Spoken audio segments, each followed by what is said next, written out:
Bathroom करने की जगह नहीं। जब मेरे ठीक पीछे ताला लगा हुआ है और ताले में बहुत ज्यादा जंग लग चुका है। नगर परिषद की जो मेन बॉडी है साधना पटेल जी, उनका मुझे कहीं भी जनहित के कार्यों में सक्रियता नहीं दिखती है, पहली बात। दूसरी बात, सदगुरु सेवा संघ ट्रस्ट पहुंचती है बगैर 5,000 के रसीद के उसको वहां लेटने को बेड। इसका लोकार्पण 1/8/2024 को किया गया है। अभी तक इस भवन को किसी भी प्रकार की सुविधा के लिए जनता के लिए चालू नहीं किया गया। चित्रकूट में ये बिल्डिंगें केवल बनाकर खड़ी कर दी जाती हैं, जनता का पैसा लगता है। ये कब खुलेंगी, कब चालू होंगी, इनका कोई समय निश्चित नहीं। ये नगर परिषद द्वारा बनाया गया संजीवनी क्लिनिक स्वास्थ्य की एक सुविधा के लिए, बेहतर सुविधा के लिए इस बिल्डिंग का निर्माण किया गया था। नमस्कार, आप देख रहे हैं चित्रकूट अपडेट। हम लोग आज कामतन में बने हुए संजीवनी क्लिनिक, जो मेरे ठीक पीछे बना है, आप लोग देख पा रहे होंगे, ये नगर परिषद द्वारा बनाया गया संजीवनी क्लिनिक स्वास्थ्य की एक सुविधा के लिए, बेहतर सुविधा के लिए इस बिल्डिंग का निर्माण किया गया था। आप देख सकते हैं कि मेरे ठीक पीछे ताला लगा हुआ है और ताले में बहुत ज़्यादा जंग लग चुका है पूरी तरह से जब से ये बनी बिल्डिंग। और साथ ही में मैं बगल में आपको दिखाना चाहता हूँ, मैं लोकार्पण का किया हुआ पत्थर लगा हुआ शिलालेख है। इस शिलालेख में सारी बातें लिखी हुई हैं कि कब इसका लोकार्पण किया गया और कब इसका शुभारंभ किया, कितनी राशि का ये बना हुआ है। किंतु अभी तक केवल ताला इसमें जड़ा हुआ है जब से इसका लोकार्पण हुआ, और ताले में जंग लग चुकी है। अभी तक इस भवन को किसी भी प्रकार की सुविधा के लिए जनता के लिए चालू नहीं किया गया है। जैसा कि आप सभी लोग जानते हैं कि सरकारी सुविधाओं में 10 रुपए का पर्चा बनता है मध्य प्रदेश सेवा में, और जो भी प्राइवेट यहाँ हॉस्पिटल हैं वहाँ जाते ही जो भी गरीब आदिवासी लोग हैं, यहाँ के श्रद्धालु बाहर के आते हैं, उन सभी लोगों को 150 रुपए का पर्चा कटवा कर आगे की सुविधाएं लेनी पड़ती हैं। किंतु सरकारी सुविधाओं में इस प्रकार ताला लगा हुआ, जंग खा रहा है, ताला लगा हुआ, इन सुविधाओं की ओर किसी का कोई ध्यान नहीं जा रहा है। जनता मर रही है पूरी तरह। प्राइवेट अस्पतालों के शिकंजे में सभी लोग फंस चुके हैं। चित्रकूट धर्मनगरी आदिवासी और अति पिछड़े लोगों का क्षेत्र है। यहाँ धार्मिक श्रद्धालु आते हैं और उन्हें यदि कोई स्वास्थ्य की अच्छी सुविधा चाहिए तो उन्हें यहाँ से अपने जिला जाना पड़ेगा, जो कि जिला यहाँ से 70 किलोमीटर की दूरी पर है। अन्यथा स्थिति पर वो मझगांवा खंड पहुँचे, मझगांवा में विकास खंड में, वहाँ जाएँ, वहाँ के स्वास्थ्य केंद्र में जाँच कराएँ।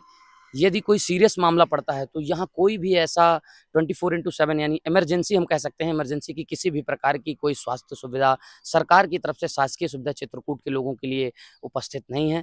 सीधे उनको प्राइवेट अस्पतालों में जाना पड़ेगा और भारी भरकम रकम अपने स्वास्थ्य सुविधा के लिए चुकाना पड़ेगा। आइए जानते हैं कुछ यहाँ के ग्रामवासियों से कि स्वास्थ्य की क्या सुविधाएं हैं, ये जब से खुला है। हमारे साथ हैं, आपका क्या नाम है? मेरा नाम मुन्ना पांडे है, मैं छोटा सा समाज सेवी कार्य करता हूँ यहाँ का। जी। तो मुन्ना जी, हम आपसे ये जानना चाहते हैं कि जो ये संजीवनी क्लिनिक आपके ग्राम कामतन में खुला है, तो क्या ये जब से खुला तो इसके बाद जनता के लिए समर्पित किया गया कि नहीं समर्पित किया गया? देखिए, ऐसा स्वास्थ्य की व्यवस्था की बात है जहाँ पर, तो चित्रकूट में ये बिल्डिंगें केवल बनाकर खड़ी कर दी जाती हैं, जनता का पैसा लगता है। ये कब खुलेंगी, कब चालू होंगी, इनका कोई समय निश्चित नहीं। सीएम पीएम बड़े बड़े मंत्री आके उद्घाटन कर जाते हैं। हमारे यहाँ नगर परिषद की जो मेन बॉडी है साधना पटेल जी, उनका मुझे कहीं भी जनहित के कार्यों में सक्रियता नहीं दिखती है, पहली बात। दूसरी बात, रही स्वास्थ्य की व्यवस्था, आज 1500 रुपए आप लाडली बहनों को दे रहे हैं। आज चित्रकूट की ये हालत है कि किसी भी लाडली बहना के पेट में दर्द है, अगर उसके गर्भवती है वो, तो वो पहले जाकर 1500 रुपए मोहन यादव जी के मिलाकर और 35 से 4,000 रुपए अपना मिलाकर, जब वो 4,000 अपने से इकट्ठा करके कहीं से गरीब महिला, जब वो चिकित्सालय सदगुरु सेवा संघ ट्रस्ट पहुंचती है, बगैर 5,000 के रसीद के उसको वहां लेटने को बेड। सदगुरु सेवा संघ ट्रस्ट, वो तो सेवा करने के लिए जाना जाता है कि वहाँ जनता का फ्री इलाज होता है, वहाँ सेवा की जाती है। देखिए, ऐसा है, सेवा तो तब होती है ना। मुझे तो एक चीज बता दें खाली, कि वो जो मेन गेट है उसके अंदर आप घुसे, अगर आपको फ्री में मोबाइल चार्ज करने की कहीं जगह मिल जाए, बाथरूम करने की जगह नहीं, जब तक आप किसी पेशेंट को लेकर अपना कमरा न ले सार्वजनिक जगह पर। दूसरी बात, 150 रुपए का पर्चा बन रहा है। मैं इन चीजों से अलग होना चाहता हूँ। मैं मेन बात में इसमें आना चाहता हूँ। तो क्या कोई शासकीय ऐसी सुविधा शासन द्वारा, मध्य प्रदेश शासन द्वारा कैसी कोई स्वास्थ्य के लिए शासकीय सुविधा नहीं दी जा रही जिससे आम जनता को लाभ मिल सके?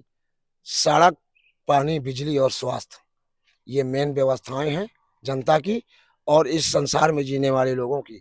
लेकिन चित्रकूट में आज 22 साल 23 साल से सरकार है मध्य प्रदेश में, बीजेपी गवर्नमेंट है, लेकिन यहाँ की महिलाओं को आज तक अगर किसी भाई को अगर एक चोट लग गई तो उसको जानकी कुंड हॉस्पिटल भगना पड़ता है।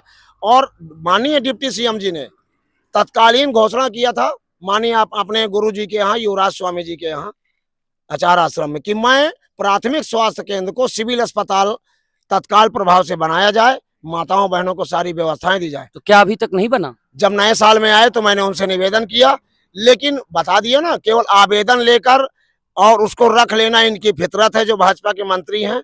अब तो मैं बता दिया, अब 28 चुनाव आ रहा है इनके पास, फिर बहाना हो जाएगा, लेकिन बहानेबाजी नहीं चलेगी। मेरी सबसे पहली मांग, 3 मांगे हैं मेरी, मैं इसको लेकर बड़ा उग्र आंदोलन करूंगा। मंदाकिनी, कामतगिरी पर्वत और स्वास्थ्य की व्यवस्था। ठीक है, तो ये हमारे थे मुन्ना भैया। जैसा कि आपने देखा, अभी हाल ही में हमने यहीं के निवासी लोगों से बातचीत की और हमने उनसे स्वास्थ्य सेवाओं के बारे में जानने का प्रयास किया। आपने देखा कि उन्होंने कैसे बताया कि यहाँ किसी भी प्रकार की कोई शासकीय सुविधा नहीं है, कि यदि कोई पेशेंट इमरजेंसी है, उसको ब्लड की आवश्यकता है या ब्लड की जांच करानी है, एक्सरे करानी है, ऐसी किसी भी प्रकार की कोई मशीन शासन द्वारा, ऐसा कोई उपकरण या कोई ऐसी बिल्डिंग सीएससी को, जैसे इन्होंने बताया कि बड़ी संस्था बनाना चाहते थे वो, और बेड देना चाहते थे और सुविधा युक्त स्वास्थ्य सेवाएं करना चाहते थे, लेकिन अभी तक ऐसा नहीं हुआ।